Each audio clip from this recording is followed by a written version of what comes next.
This might be the wildest OC I've ever created.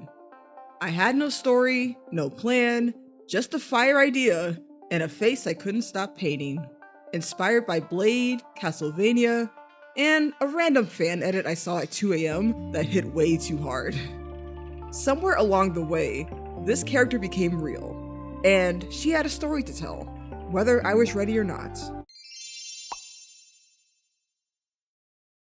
Hey Muses, welcome back. If you're new, I'm Eva, and on this channel I paint original Black characters, talk through my process, and share honest commentary on art and representation. This OC started with pure vibes. I've been on a vampire kick recently, starting with Castlevania Nocturne, then Sinners, and then I stumbled upon this insane Blade edit timed to Kendrick Lamar's Peekaboo, and God. Easily the most fire thing I've seen in a good while. You know when you find a good edit so epic, you just have to draw something immediately? That was that moment for me. So I browsed through my library of stock photos for the pose, pulled a few references of real women with albinism to get the features right, and just ran with it.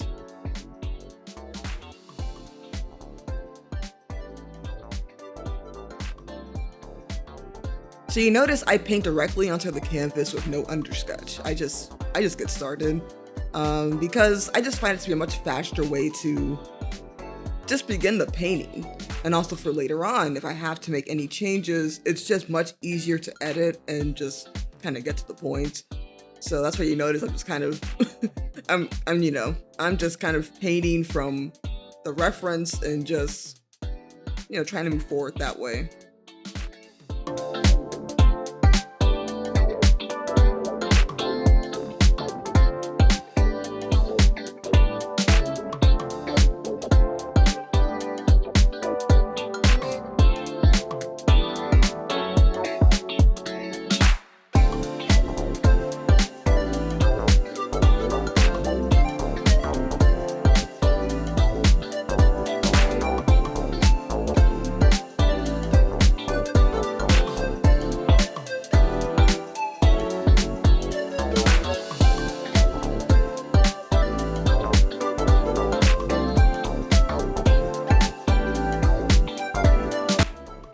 But for the trickier areas like the face or hands, you'll see I'll sketch lightly with the brush itself, just to kind of get a foundation for things like that, because that's a little bit harder to just kind of paint just off the jump. So I still do kind of have to rely on some kind of sketch to know what I'm painting. But, overall, no line art means I can stay flexible and can correct shapes on the fly.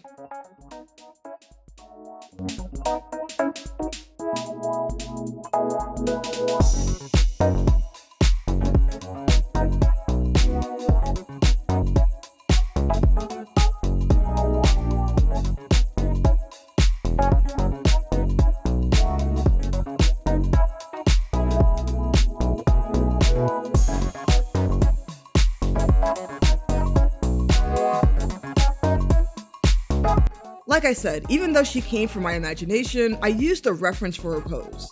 I wanted her to feel grounded and strong without being stiff. The clothing, face, and hair though, that was a mix of my own knowledge and portraits of Black women with albinism, which was important to me to get right. I really didn't want to default to generic fantasy features, especially since characters with albinism are so rarely shown accurately or at all.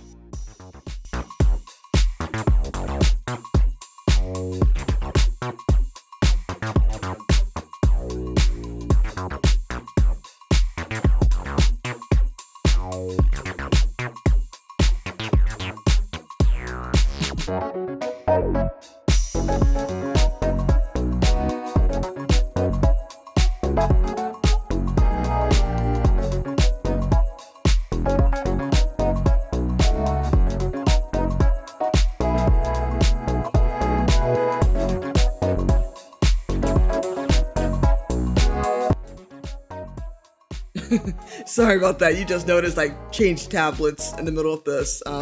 Truthfully, I was actually traveling while doing this piece, so I was in one location with my Wacom 21UX, Wacom Cintiq 21UX, And then I switched to my Q1 Canva 16 Pro, which I'm using now, which, to be honest, I kind of like better, only because it's a newer tablet. But so if you notice, like the screen ratio just changed, that's why. The Canva is more widescreen, the other one wasn't.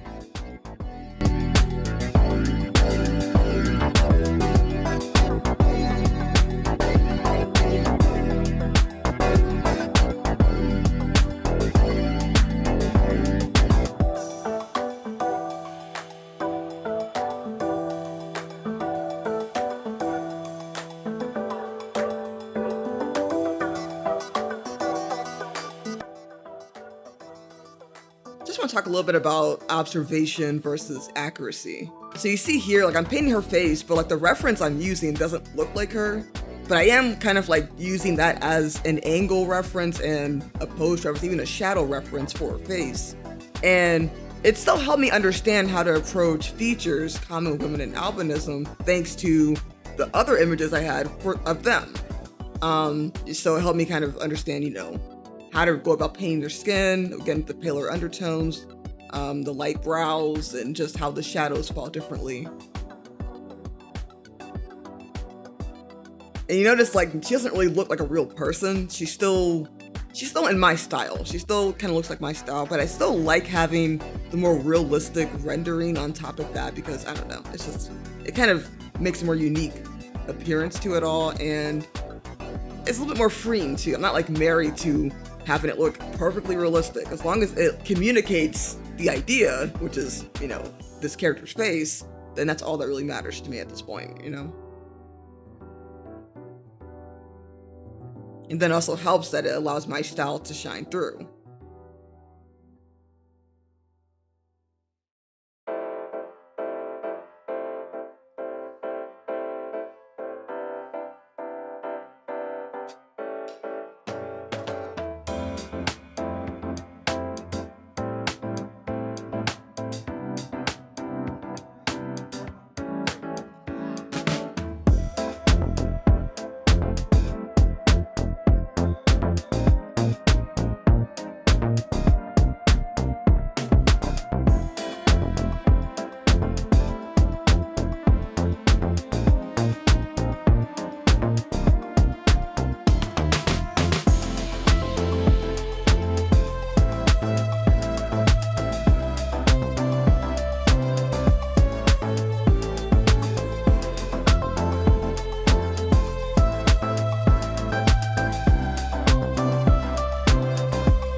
So I love getting into the details. Textures, edges, shadows, like that can be really fun once you start, once you know where everything is going.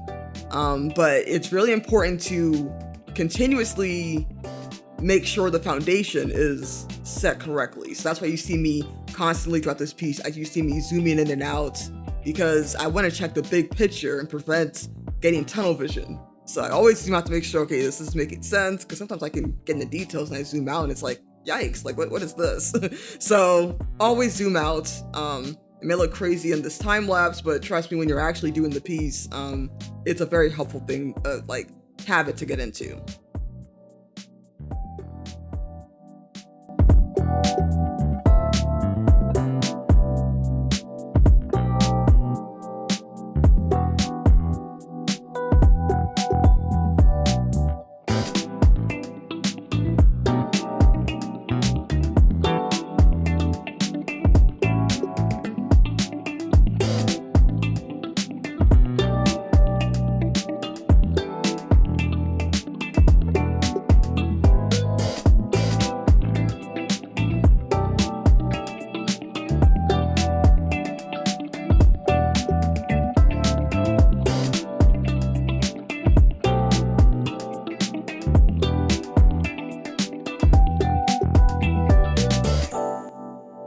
I didn't have a story in mind when I first started painting her, but somewhere in the middle of working on her face, I had this thought.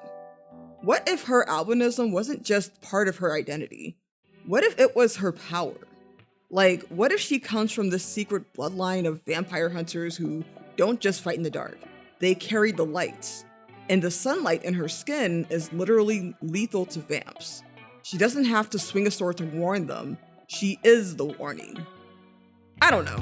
It felt like a natural inversion of how albinism is usually portrayed, especially in fantasy media or superhero shows, where it's either tragic or villain-coded, like in Black Lightning. But here, she's the hero, the threat, the light in the dark.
Some quick tips if you're painting pale or reflective skin in Photoshop.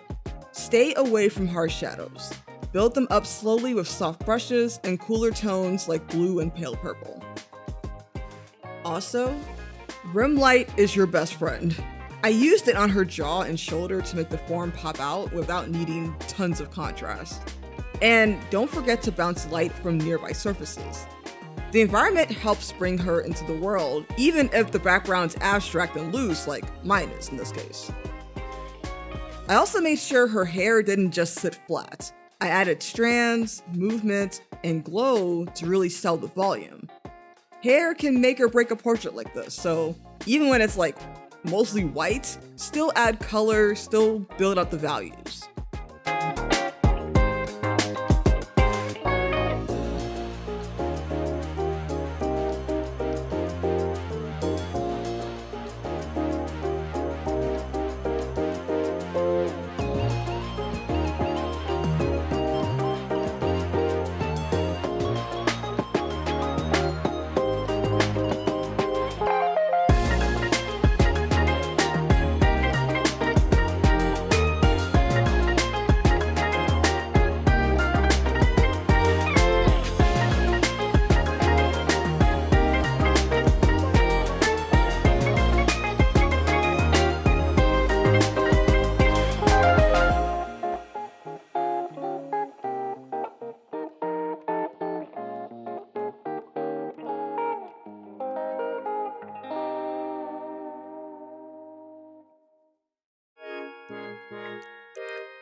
So without lines in the way, like I said, I can quickly adjust anatomy and resize parts and shift the pose. Like you see, I kind of did a little bit of that here. The hands were a little big and her ears were kind of big. So I just quickly adjusted that and that was nice.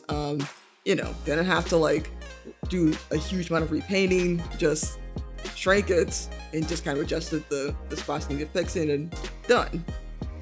I just find that really useful for my process. And even with everything you've done, even with all the references and whatever, mistakes can still happen. And a lot of times you don't notice this until later in the piece, like in this case here. And most times you don't really notice any mistakes until like the next day or until maybe a day after you started, because you need your eyes to be fresh when you're doing a piece. Because when you're doing the piece, you're kind of zeroed in, you're just so focused, and then the next day you're like, whoa, there's like 10 mistakes here that I didn't see yesterday. So usually it's nice to kind of take a break and just look at your work with fresh eyes again. So that way you can make sure the mistakes are minimal. Because there's probably going to be mistakes, but that's just what it is when you're an artist. You're always learning and improving. And of course, the more pieces you do, the faster you can catch those mistakes. So you might need to redo an arm 5 times, but later on, you'll know what's wrong before it's even fully rendered. And that's kind of the whole point of practice. Your eye will get trained better and you'll recognize, what needs to be adjusted as soon as you do it, or even like 10 minutes after you do it.